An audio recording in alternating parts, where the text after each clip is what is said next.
आज की क्लास में कक्षा 10th का मैथमेटिक्स में प्रश्नावली 5.3 का बचे हुए क्वेश्चन जो है 11 से उसको करके कंप्लीट करेंगे। देखिए क्वेश्चन नंबर 11 क्या कहता है, यदि किसी एपी के प्रथम n पदों का योगफल 4n - n स्क्वायर है तो इसका प्रथम पद क्या है, प्रथम दो पदों का योग क्या है, दूसरा पद क्या है। इसी प्रकार तीसरे, 10वें और nवें पद ज्ञात कीजिए। तो देखिए जो पहले क्वेश्चन में दिया हो उसको पहले आप लिख लीजिए क्वेश्चन को पढ़ के, ठीक है, और क्या ज्ञात करना है वो भी आपको लिख लेना है, ठीक है। तो इससे क्या होता है कि क्वेश्चन जो है हल करना आसान पड़ता है, मतलब जल्दी दिमाग में कनेक्शन बनता है कि क्या करना होगा, ठीक है। तो क्या बोला है कि यदि किसी एपी के प्रथम n पदों का योग ज्ञात करना है, सॉरी n पदों का योग दे दिया है इतना, n पदों का योग, तो योग होता है Sn, योग मतलब Sn होता है, ठीक है। यानी Sn जो है अपने पास दिया है 4n - n स्क्वायर दिया है, ठीक है। और क्या है तो इसका प्रथम पद क्या है, मतलब प्रथम पद आपसे पूछ लिया है जो होता है a, ये बताना है जो क्या होगा। प्रथम दो पदों का योगफल क्या है, मतलब S2 बताना है। योगफल को S से दर्शाते हैं, दो पद को बताना है S2 क्या होगा ये आपको बताना है। उसके बाद दूसरा पद क्या है, मतलब A2 भी आपको बताना है। इसी प्रकार तीसरे, मतलब तीसरा पद भी बताना है आपको, A3 बताना है। 10वें और n में, मतलब 10वें यानी A10 भी बताना है, ठीक है। और nवें पद मतलब an भी बताना है। इतना चीज अपने को बताना है, ठीक है। तो क्वेश्चन को समराइज करके पहले लिख लेना ज्यादा अच्छा रहता है, ठीक है। तो हम यहाँ से जो दिया है, जो ज्ञात करना है वो चीज लिख लिए हैं। देखिए यहाँ पर क्या है कि Sn बराबर 4n - n स्क्वायर दिया है, तो इसमें हम लोग क्या करेंगे, n के जगह एक बार 1 रखेंगे, n के जगह एक बार 2 रखेंगे, 3 रखेंगे, ऐसे करते करते अपना यहाँ से क्या होगा मतलब n की जगह एक बार 1 रखिएगा एक बार, तो S1, तो मतलब पहला पद का योगफल कितना आएगा वो आपको पता चल जाएगा। फिर n के जगह 2 रखिएगा तो S2, तो फिर S2 मतलब दो पदों का योगफल कितना आएगा वो आपको पता चल जाएगा, ठीक है। तो वही काम हम लोग करेंगे, यहाँ से हल है इसका।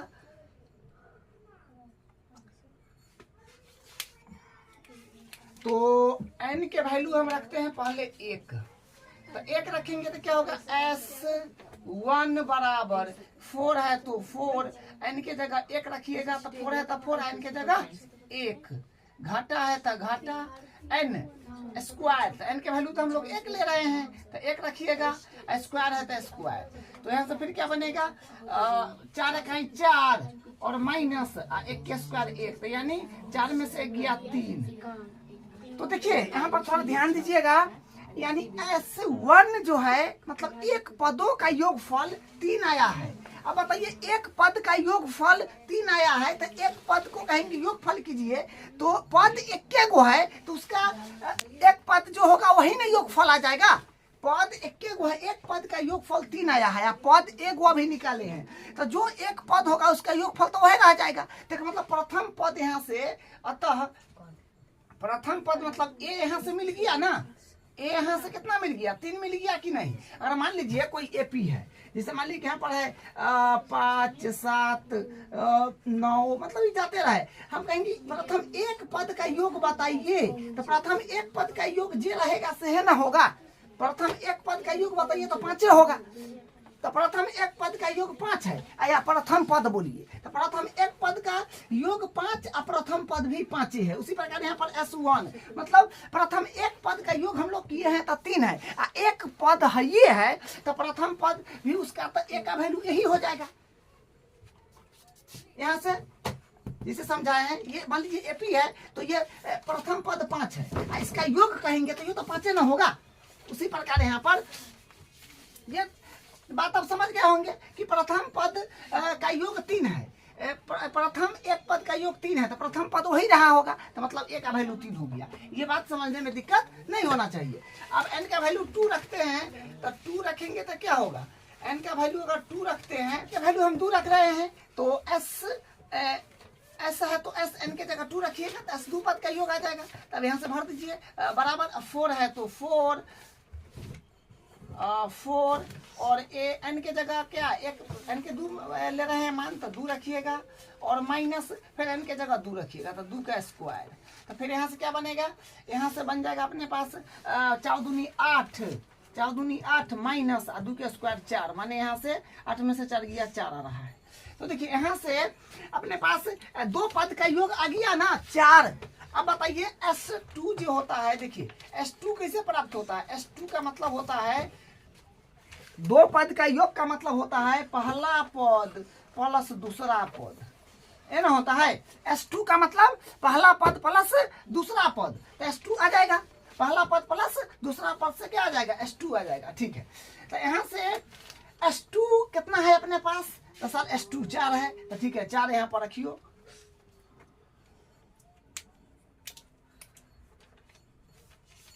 तो हाँ S2 मतलब 2 पद का योग कितना है अपने पास 4 है, तो यहाँ पर 4 रखिए, बराबर है तो बराबर A1, मतलब A1 चाहे A कितना आया है अभी 3, तो 3 हो गया, प्लस है तो प्लस, A2 है तो A2। अब यहाँ से आप A2 के जब बराबर करेंगे, तो A2 के बराबर करेंगे तो प्लस में 3 है उनने जाएगा, तो माइनस में 3 होगा, तो 4 माइनस 3, तो A2 बराबर हो जाएगा 4 में से 3 गया 1। तो कहने का मतलब अपने पास यहाँ से क्या हुआ कि पहला पद क्या होगा वो भी आ गया, दूसरा पद क्या होगा वो भी आ गया। अब यहाँ से डी हम निकाल लेंगे आराम से सारबंतर। तो ए और डी आपको अगर मिल जाए तो एपी का जो चीज पूछे आप बता सकते हैं। ठीक है, तो पहला पद दूसरा पद अपने पास में आ गया है, तो डी निकाल लीजिए। तो आप लिखिएगा डी निकालेंगे तो क्या आएगा, चूंकि डी बराबर A2 में से A1 घटाते हैं, तो यहाँ से क्या मिलेगा, डी बराबर A2 जो है अपने पास 1 है, तो 1 माइनस A1 जो है अपने पास 3 है, तो इसको जब आप घटाएंगे तो D का वैल्यू आ जाएगा -2। ठीक है, D का वैल्यू आ गया -2। तो A और D अपने पास आ गया है। अब देखिए क्वेश्चन में क्या बोला है A2 निकालने के लिए, तो A2 का वैल्यू तो आया हुआ है, S2 का वैल्यू आया हुआ है, S2 पद का जो 4 है, और A का वैल्यू निकला हुआ है। अब A3 निकाल लीजिए, तो A3 निकालेंगे तो क्या हो जाएगा, A3 में हो जाएगा A प्लस 2D। तो A3 बराबर A का वैल्यू जो है अपने पास 3 है, तो 3 प्लस 2, और D का वैल्यू जो अपने पास है -2 है, तो यहाँ से आएगा A3 बराबर 3 प्लस माइनस, तो माइनस होगा 2 दूनी 4, माइनस में होगा, तो यानी A3 का मान आ जाएगा अपने पास -1 आ जाएगा। ठीक है, तो A3 का मान -1 आ गया है। अब क्या बोला है, A10 ज्ञात करने के लिए, तो A10 फिर ज्ञात कीजिएगा, तो A10 बराबर क्या हो जाएगा, A प्लस 9D। तो A10 बराबर A का वैल्यू जो है, A का वैल्यू अपने पास ये रहा 3 प्लस 9, और D का वैल्यू जो है -2 है, तो -2, तो यहाँ से A10 कितना आएगा, 3 प्लस माइनस 9 दूनी 18, तो यानी A10 जो है -15। ठीक है, तो अब n में पद ज्ञात करना है, मतलब an ज्ञात करना है, तो an का फार्मूला लगा दीजिएगा, तो an बराबर होता है A plus n-1 into D।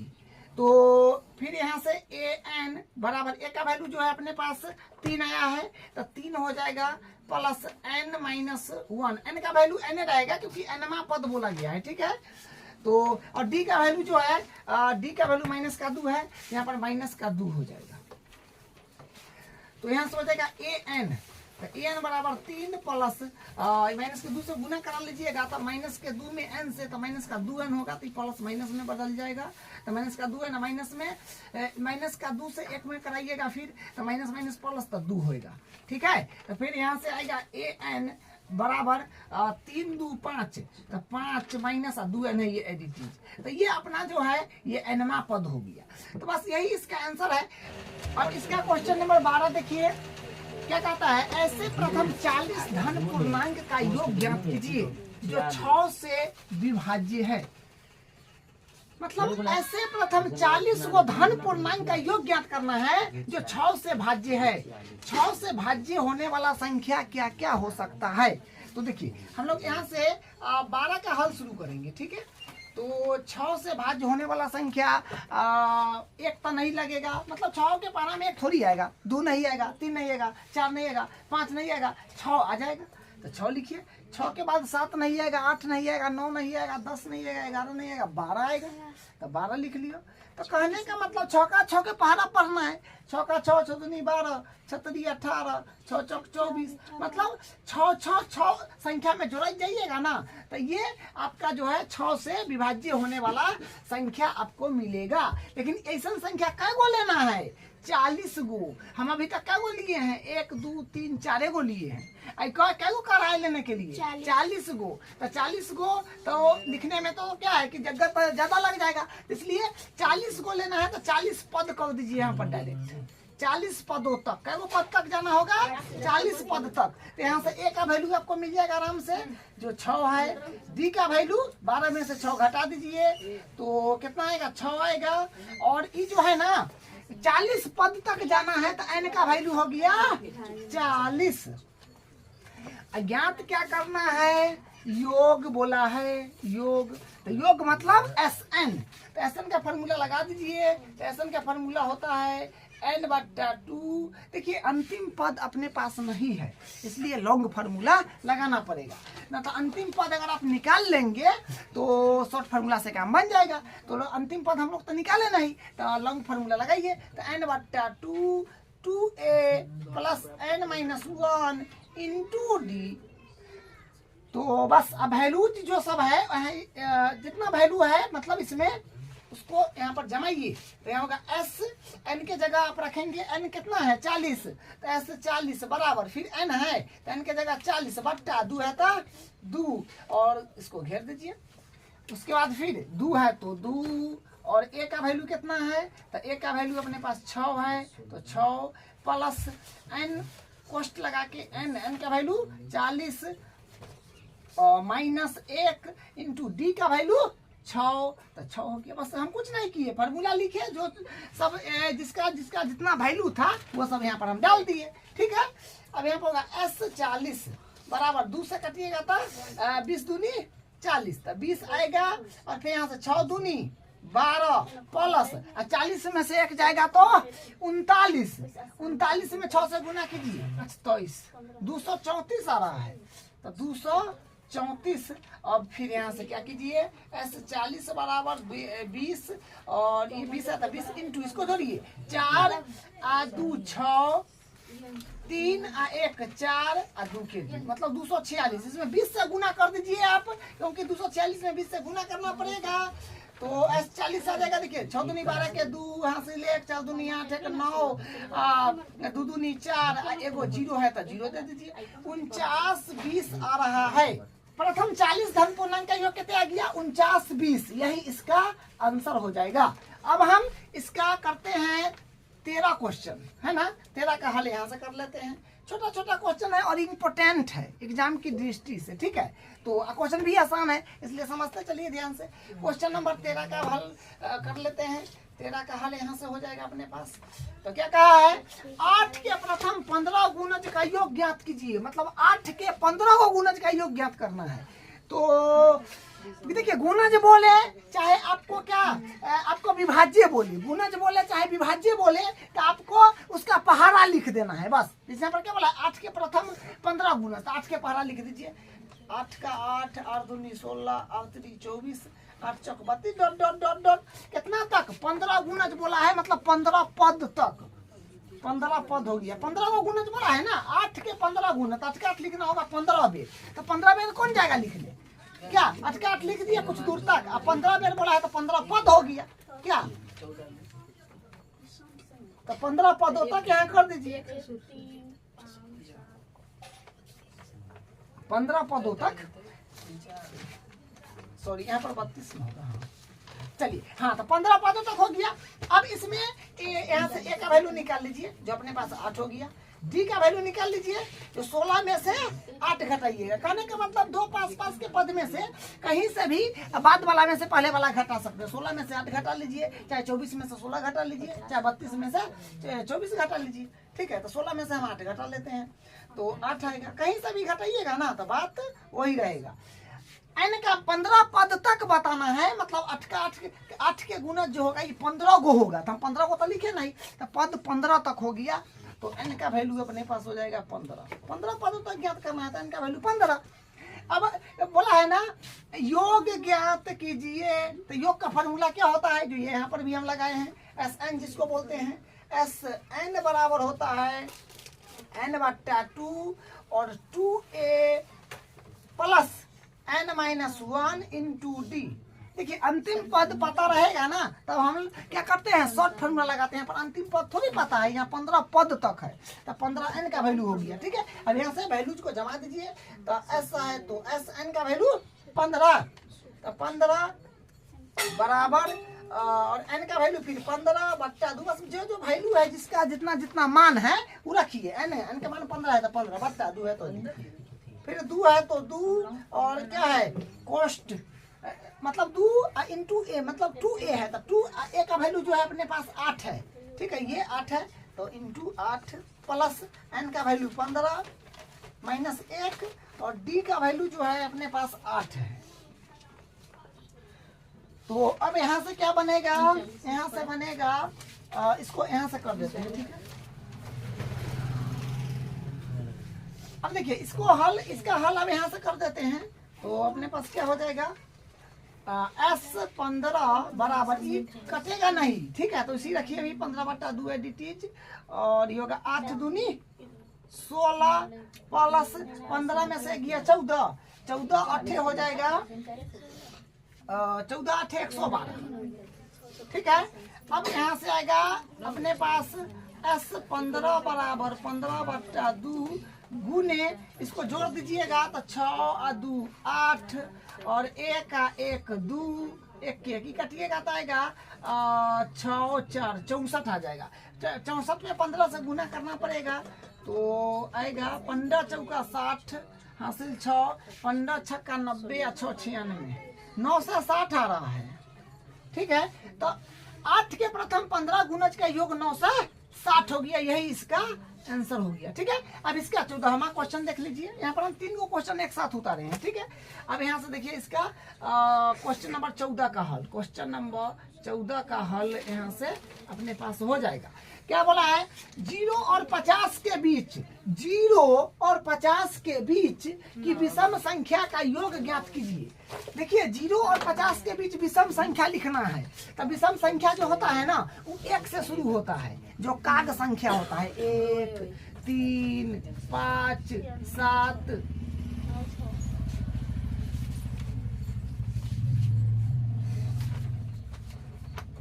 7 मतलब 1 3 5 7 इसी dot dot dot dot dot करते ही जाएगा 49 तक, क्योंकि 0 और 50 के बीच बोला है तो 0 और 50 के बीच तो 1 से शुरू होगा 1 3 5 7 49 तक जाएगा। ठीक है, तो अपने पास ये जो अंतिम पद पता चल गया कि 49 है। ठीक है, तो ए का वैल्यू यहाँ से हो गया अपने पास 1 और डी का वैल्यू 2 पास के पद में से अगला वाला में से पिछला वाला घटाते हैं तो 3 में से 1 को घटाइएगा तो 2 आएगा, तो डी का वैल्यू 2 आ गया। ये जो अपने पास है लास्ट में 49 लिखे हैं, ये एनवा पद है, अंतिम पद है। ठीक है, तो एन हो गया 25। अब एन का वैल्यू यहाँ से हम लोग डायरेक्ट निकाल सकते हैं। जैसे देखिए 50 को 0 और 50 के बीच बोला है तो 0 तो लेना नहीं है और विषम संख्या है तो विषम संख्या 0 से 50 के बीच में मतलब 1 से लेकर 50 तक में 25 को होता है विषम संख्या और 25 को होता है सम संख्या। ऐसे तो हम लोग जान गए कि 50 तक में सम संख्या क्या वो होगा 25 को, विषम संख्या भी 25 को होता है। एन के वैल्यू तो यहाँ से हम लोग कह सकते हैं कि 25 है, लेकिन अगर कोई बड़ा वैल्यू वाला सवाल दे दे, कोई अलग तरह से सवाल दे दे तो आप एन का वैल्यू कैसे निकालिएगा, बस इजली, क्योंकि ई जो है ये तो आपका एन है जो यहाँ पर हम लिखे हैं, एन जो है क्या है 25 है, तो भले 49 ना है, एन 49 है, तो यहाँ से आप एन का फॉर्मूला लगा दीजिएगा। एन का फॉर्मूला क्या होता है, ए प्लस n-1 इंटू डी। तो an के पीछे an के वैल्यू है ना अपने पास, an के पीछे 49 रखिएगा। ठीक है, तो क्या होगा 49 बराबर a का वैल्यू, यानी an का फार्मूला हम लोग लगा दिए, अंतिम पद है तो यहाँ से n हम लोग निकाल लेंगे। तो an का वैल्यू 49 बराबर a का वैल्यू जो है 1 है, प्लस n का वैल्यू जो है नहीं मालूम है तो याद करना है, तो -1 n -1 और d का वैल्यू जो है 2 है।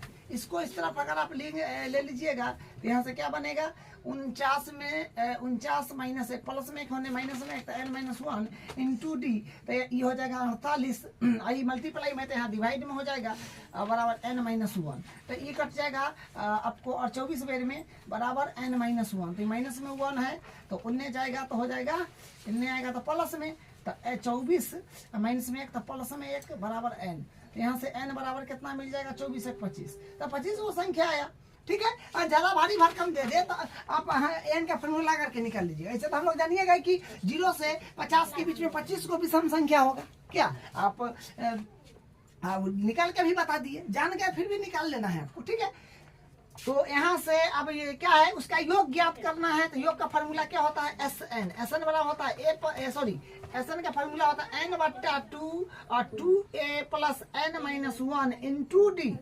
तो यहाँ से फिर बैठा लीजिए n का मान अभी कितना आया है 25, n का मान 25 आया है, यहाँ पर होगा s 25 बराबर फिर n है तो n/2, तो मतलब 25/2 2 है तो 2, a का वैल्यू 1 है तो इंटू 1 प्लस n का वैल्यू अभी आया है ना 25, तो 25 माइनस का 1 है तो 1 और d का वैल्यू ये है 2 तो 2।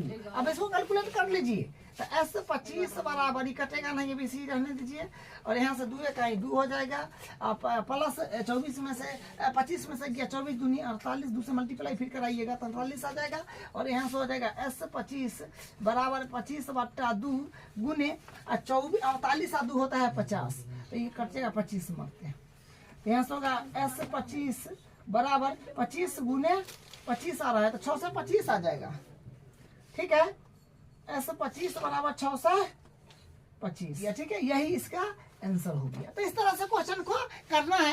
क्वेश्चन नंबर 15 है, देखिए क्या कहता है, निर्माण कार्य से संबंधित किसी ठेके में एक निश्चित तिथि के बाद कार्य को विलंब से पूरा करने के लिए जुर्माना लगाने का प्रावधान इस प्रकार है कि पहले दिन के लिए 200 रुपये, दूसरे दिन के लिए 250 रुपये, तीसरे दिन के लिए 300 रुपये इत्यादि, मतलब इसी प्रकार से एक श्रेणी में चलेगा। ठीक है, अर्थात प्रत्येक उत्तरोत्तर दिन का जुर्माना अपने ठीक पहले दिन के जुर्माना से 50 रुपया अधिक है, मतलब जो एक दिन जुर्माना लगा है उससे 50-50 रुपया प्रत्येक दिन के जुर्माना से 50-50 रुपया बढ़ते जाएगा। ठीक है, एक ठेकेदार को जुर्माना के रूप में कितनी राशि अदा करनी पड़ेगी यदि वह इस कार्य में 30 दिन का विलंब कर देता है, मतलब कि जो है कार्य को विलंब कर देता है 30 दिन तक का। ठीक है, और इस क्वेश्चन में क्या है कि देखिए कोई काम है, घर बनवाना है या ऑफिस बनवाना है, इस प्रकार का कोई काम है, वो ठेके पर दिया हुआ है ना, तो ठेके पर दिया हुआ है तो उसमें शर्त लगा हुआ है कि अगर एक दिन काम को अगर आप विलंब करेंगे तो 200 रुपया लगेगा, और दूसरे दिन फिर विलंब करेंगे तो इसमें फिर 50 रुपया बढ़ जाएगा तो 250 लगेगा, तीसरे दिन 300, फिर 350, तो जितना दिन विलंब कीजिएगा उतना पैसा आपको क्या होगा, घाटा लगेगा, मतलब उतना पैसा देना पड़ेगा, कट जाएगा। ठीक है, तो पहले दिन की ये एक एपी बन जाएगा जो अपने पास बनेगा, पहले दिन 200, फिर इसमें 50 को बढ़ गया तो 250, फिर 50 को बढ़ गया तो 300, फिर 50 को बढ़ गया तो 350, इस तरह से चलते चलते चलते 30 दिन तक वो विलम्ब कर दिया काम में। ठीक है, तो 30 दिन का पैसा कितने हो जाएगा, 30 दिन तक विलम्ब कर दिया है तो मतलब 30 पदों तक। ठीक है, तो 30 दिन तक कितना पैसा देना पड़ेगा, मतलब 30 दिन में कितना पैसा होगा उतना उसको देना पड़ेगा। तो यहाँ से योग निकलिए, SN बराबर हो जाएगा n/2 2a plus n-1 into D. यहाँ से a का वैल्यू लिख लीजिए जो पहला है 200, d का वैल्यू लिख लीजिए 250 में से 200 घटाइएगा तो आएगा 50। यहाँ से n का वैल्यू अपने पास है 30 पदों तक, तो 30 हो जाएगा, यहाँ से ये फार्मूला पर वैल्यू को जमा दीजिए, ठीक है, जिसका वैल्यू है वो जमा दीजिए। तो एस एन का वैल्यू जो है 30 बराबर एन बटा 2 है, तो मतलब 30/2। फिर यहाँ से होगा 2 और ए का वैल्यू जो होगा अपने पास ये हो गया 200 प्लस एन का वैल्यू अपने पास हो जाएगा 30, ठीक है, 30 - 1। डी का वैल्यू फिर डी का वैल्यू जो है अपने पास अंतर जो है यही ना है 50, तो 50 बस। अब इसको कैलकुलेशन कर दीजिए, यहाँ पर बेसिक कैलकुलेशन हो जाएगा। S30 बराबर हो जाएगा, यहाँ से ही कट जाएगा तो 15 बार में कटेगा, तो यहाँ से बनेगा 200 दूनी 400, ठीक है, 400 प्लस 30 में से घटाइएगा तो 29 में 50 से गुना कीजिएगा 1450 आ जाएगा, ठीक है, बेसिक कैलकुलेशन है। अब यहाँ से फिर S30 बराबर आ जाएगा 15, इसको जोड़िएगा तो बनेगा 0 5 18 50 आ जाएगा, ठीक है। अब इसको मल्टीप्लाई कराइएगा तो बन जाएगा 27,750, ठीक है, यही इसका आंसर हो जाएगा। तो विलंब से काम करेगा तो मतलब 50 रुपया प्रत्येक दिन जुर्माना देना पड़ेगा। पहले 200 फिर 250 300 350 करते करते 30 दिन तक, तो उसके 30 दिन के अंत में उसको 27,750 रुपया जुर्माना के रूप में देना पड़ेगा। ये इसका आंसर है। अब इसका अगला क्वेश्चन करते हैं। क्वेश्चन नंबर 16 है, देखिए क्या कहता है, किसी स्कूल के विद्यार्थियों को उनके समग्र शैक्षिक प्रदर्शन के लिए 7 नगद पुरस्कार देने के लिए 700 रुपया की राशि रखी गई है। मतलब 7 को नगद पुरस्कार देना है और उसके लिए 700 रुपया रखा गया है, ठीक है, रखी गई है। यदि प्रत्येक पुरस्कार मतलब जब पुरस्कार मिलेगा वो प्रत्येक पुरस्कार अपने से ठीक पहले पुरस्कार से 20 रुपया कम है तो प्रत्येक पुरस्कार का मान ज्ञात कीजिए। तो देखिए ये बात तो इसमें बोला है कि 7 को नगद पुरस्कार मिलेगा, तो 7 को नगद पुरस्कार मिलेगा मतलब एन का वैल्यू 7 हो जाएगा और उसके बाद 700 रुपया, क्योंकि 7 को नगद पुरस्कार मिलेगा तो ना 700 रुपया में ना खर्चा लगेगा, तो हो गया एस एन का मान कितना है 700 रुपया, ठीक है। अब और क्या मतलब पुरस्कार जो मिलेगा वो क्या रहेगा कि यदि प्रत्येक पुरस्कार मतलब जितना पुरस्कार होगा ना वो अपने से ठीक पहले पुरस्कार से 20 रुपया कम होगा। तो मतलब अगर कोई पुरस्कार अभी मान लीजिए कि 100 रुपया के है, कोई पुरस्कार अगर 100 रुपया के है तो इससे जो अगला पुरस्कार होगा इसमें 20 को कम हो जाएगा तो 80 को होगा, फिर इसमें 20 को कम होगा तो 60 को होगा, फिर इसमें 20 को कम होगा तो 40 को होगा। कहने का मतलब ये है अगर कोई पुरस्कार पहलू का पुरस्कार मान लीजिए 100 रुपया के किन लिया तो दूसरा का पुरस्कार 20 को कम करके 20 को कम वाला उसको मिलेगा, फिर उससे 20 कम वाला मिलेगा, फिर उसको 20 कम वाला मिलेगा। तो पहला पुरस्कार कई रुपया वाला है से तो अपने को पता ना है, मेन बात ये है ये पहला पुरस्कार कई रुपया के देगा वो अपने को पता नहीं है। अगला पुरस्कार तो हम लोग ज्ञात कर लेंगे क्योंकि 20 कम करके देगा। जैसे अगर 100 के होगा तो अब 20 कम करेगा तो 80, फिर 20 कम करेगा 60, तो यहाँ पहला पुरस्कार 100 थोड़े है तो हम लोग ए मान लेंगे, ठीक है। तो ए मानेंगे तो पहला पुरस्कार अगर ए रुपया के है तो दूसरा पुरस्कार हो जाएगा ए -20 क्योंकि 20 रुपया कम जाएगा, कमेगा तो घटेगा। फिर दूसरा पुरस्कार हो जाएगा ए -40, 20 को फिर घट गया, कैसे देखिए ए -20 है हमें फिर 20 को कमेगा, सॉरी 20 को कमेगा तो ए माइनस प्लस तो 20 40 से फिर माइनस में होगा। उसी प्रकार अगला पुरस्कार होगा फिर ए -60, फिर अगला पुरस्कार होगा ए -80, इस तरह से ये जाएगा 7। इस प्रकार का अपने पास क्या है ये सूची बन जाएगा संख्याओं का, ठीक है। तो ये जो हो जाएगा ए का वैल्यू तो यहाँ से आप आराम से ज्ञात कर सकते हैं। ये जो सूची है इसमें से ए का वैल्यू तो आप आराम से ज्ञात कर सकते हैं, ए का वैल्यू ए हो जाएगा। उसी प्रकार डी का वैल्यू आप निकाल सकते हैं, ए का वैल्यू जो होगा ना ए होगा, पहला पद ए है, ए का वैल्यू ए हो जाएगा। तो डी का वैल्यू जो हो जाएगा बाद वाला में से पहले वाला घटाइए, यहाँ से घटाइए चाहे यहाँ से घटाइए चाहे यहाँ से कहीं से घटाइए, उससे कोई फर्क नहीं पड़ेगा। तो ए में से ए 20 में से हम ए घटा रहे हैं तो माइनस का ए प्लस का ए कट गया, तो मतलब डी का वैल्यू यहाँ से गया -20, डी का वैल्यू जो है -20 आ गया। और एस एन है ये है और एन है ये है, एस एन है ये है। तो आप यहाँ से क्या कीजिए फार्मूला लगा दीजिए एस एन का, जो एस एन बराबर होता है n/2, उसके बाद 2a plus n-1 into D. तो एस एन का वैल्यू जो है 7 को नगद पुरस्कार देगा, तो इसका एन का वैल्यू 7, फिर 7/2 n/2, तो एन का वैल्यू 7/2 है तो 2। ए का वैल्यू ए है तो ए रखिए प्लस n-1, तो एन का वैल्यू 7 -1 और डी का वैल्यू माइनस का 20 इंटू में। अब कैलकुलेशन करिए तो एस 7 हो जाएगा 7/2 और ये हो जाएगा 2a प्लस इसमें मल्टीप्लाई अगर आप करेंगे तो हो जाएगा, देखिए 7 में से 1 गया तो 6 और 6 में अब 20 से कीजिएगा, माइनस के 20 है तो 120 हो जाएगा। मतलब 20 6 120 है, माइनस है तो माइनस, ठीक है। तो यहाँ से फिर हो जाएगा एस 7 बराबर 7/2 और इसमें से 2 कॉमन ले लेते हैं, ठीक है। तो 2 कॉमन लेंगे तो अपने पास क्या बनेगा, अपने पास बनेगा a माइनस का 2 कॉमन में चल गया, माइनस तो माइनस, यहाँ 60 बचेगा, ठीक है। तो 2 से 2 कट जाएगा तो यहाँ से क्या होगा एस 7 बराबर हो जाएगा 7 से फिर मल्टीप्लाई करिएगा तो 7 में a से, तो 7 माइनस का, तो यहाँ पर a7 माइनस और क्या है 60, तो a60 में फिर 7 से किया था 642 420 और यहाँ पर वैल्यू लिख लीजिएगा क्योंकि S7 के वैल्यू जो है अपने पास पता है, ठीक है। SN 700 मतलब 7 पदों तक है, तो क्या मतलब ये हुआ कि S7 हो गया अपने पास 700, तो यहाँ पर 700 लिख दीजिए, ठीक है, यहीं लिख दीजिए या फिर यहीं से लिखाई चलिए, तो यहाँ पर हो जाएगा 700।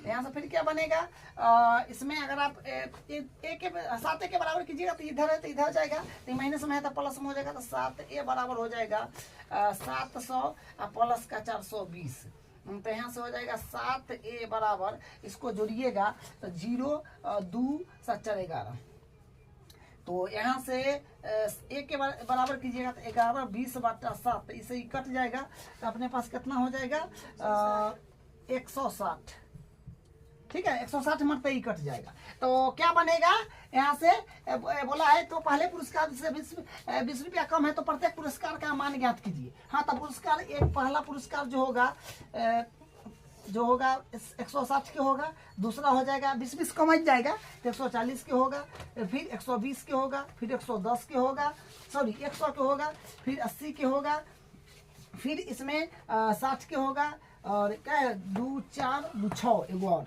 जो 140 की होगा। यही है प्रत्येक पुरस्कार का दाम, ठीक है, यही आंसर। इस प्रकार से ये होते जाएगा, ठीक है। नंबर 17 है, देखिए क्या कहता है, एक स्कूल के विद्यार्थियों ने वायु प्रदूषण कम करने के लिए स्कूल के अंदर और बाहर पेड़ लगाने के बारे में सोचा। यह निर्णय लिया गया कि प्रत्येक कक्षा का प्रत्येक अनुभाग अपनी कक्षा की संख्या के अनुसार पेड़ लगाएगा।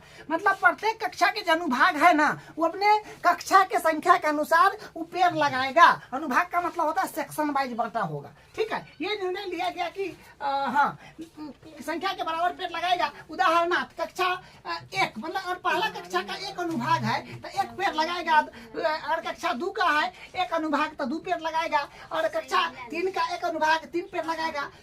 इसी मतलब इत्यादि ऐसे ऐसे करते आएगा आपका कक्षा 12 तक, मतलब पहला क्लास से लेकर और 12वां क्लास तक के लिए चलता रहेगा। प्रत्येक कक्षा के 3 अनुभाग होगा, प्रत्येक कक्षा में 3 गो सेक्शन होगा, ठीक है। इस स्कूल के विद्यार्थियों द्वारा लगाए गए कुल पेड़ कितना है, पहला क्लास से लेकर 12वां क्लास तक क्या को पेड़ लगा ये आपको बताना है, ठीक है। तो देखिए पहले आपको हम समझाते हैं, समझ कि पहला क्लास के बच्चा है, सब कक्षा के 3 गो अनुभाग है, तो ए में 3 गो अनुभाग होगा। तो ये पहला कक्षा के बच्चा है तो तीनों अनुभाग 1 गो पेड़ लगाएगा, ठीक है, 1 गो पेड़ लगाएगा। अब मान लीजिए दूसरा कक्षा है यहाँ पर, तो इसमें भी 3 गो अनुभाग है, मतलब पहला क्लास से लेकर 12वां क्लास तक सब में 3 गो सेक्शन बना हुआ है। सब सेक्शन का बच्चा मतलब प्रत्येक सेक्शन में अपने कक्षा के अनुसार ही पेड़ लगाएगा। ये दूसरा के कक्षा के बच्चा है 3 गो सेक्शन है तो ये 2 गो पेड़ लगाएगा प्रत्येक सेक्शन वाला, ठीक है। प्रत्येक सेक्शन में इसमें 2 गो पेड़, इसमें 2 गो पेड़, इसमें। फिर मान लीजिए तीसरा कक्षा है तो ये फिर इसमें 3 गो अनुभाग है तो ये भी अपना कक्षा के अनुसार पेड़ लगाएगा, तो ये भी 3 गो लगाएगा, 3 गो। और मान लीजिए कोई चौथा कक्षा के बच्चा है तो ये क्या करेगा, ये अपना कक्षा के अनुसार तीनों अनुभाग में लगाएगा 4 गो पेड़, 4 4 गो 4 4 गो लगेगा। इसे करते करते करते करते आएगा बर्मा क्लास तक, बर्मा क्लास तक आएगा। ठीक है, तो बर्मा क्लास तक जो आएगा तो ये लगाएगा बर्मा क्लास तक, इसी प्रकार करते करते आएगा बर्मा क्लास तक। ठीक है, इसको भी 3 गो अनुभाग होगा, तो अपना कक्षा के अनुसार पेड़ लगाएगा। तो बर्मा के बच्चा है तो ये पहला अनुभाग भी 12 गो पेड़ लगाएगा, ये भी 12 गो पेड़ लगाएगा, ये भी 12 गो पेड़ लगाएगा। तो इससे क्या समझ में आया कि पहला कक्षा के बच्चा है तो अपना कक्षा के अनुसार ही पेड़ लगा रहा है। तो एम के गो पेड़ हो गया 1 2 3 गो, तो 3 गो यहाँ हो गया, यहाँ पर हो गया 2 2 4 2 6 गो पेड़ हो गया, यहाँ पर 3 3 6 3 9 गो पेड़ हो गया। इसी प्रकार चलते चलते चलते चलते लास्ट में कितना है, बर्मा कक्षा के बच्चा तीनों सेक्शन में 12 12 12 मैंने 36 गो, यहाँ तक 36 गो पेड़ हो गया, 36 गो। ठीक है, तो इसमें हाँ तो 36 हो गया। तो यहाँ से आप क्या हो गया, ये एपी बन गया। ठीक है, ये सूची बन गया। तो यहाँ से आप ए का वैल्यू लिख लीजिए जो हो गया 3, डी का वैल्यू आप लिख लीजिए 6 में से 3 घटा दीजिए तो 3 आ जाएगा। और लास्ट वाला पद है जो एन है ये 36 है, और कक्षा 12 तक बच्चा है तो एन का वैल्यू 12 है। शॉर्ट फॉर्म में लगा दीजिए, आपका फर्स्ट टर्म पता है और लास्ट टर्म पता है तो शॉर्ट फॉर्म में लगा दिए एन का। तो एन बराबर होता है n/2 a प्लस an। ठीक है, तो यहाँ से हो जाएगा S12 बराबर n का वैल्यू 12 ना, 12/2 और a का वैल्यू हो गया 3 प्लस an का वैल्यू हो गया 36। तो यहाँ से S12 बराबर आएगा, इसे कर दिया 6 आ जाएगा, और इसको जो है जोड़ दीजिए तो 36 और 3 39, 39 में 6 से गुना कीजिएगा तो S12 कितने आएगा 234, 6 9 4 4 5 6 18 18 हाँ 234 आ जाएगा। ठीक है, तो ये हो गया इसका आंसर। ठीक है, अब इसका अगला क्वेश्चन करते हैं।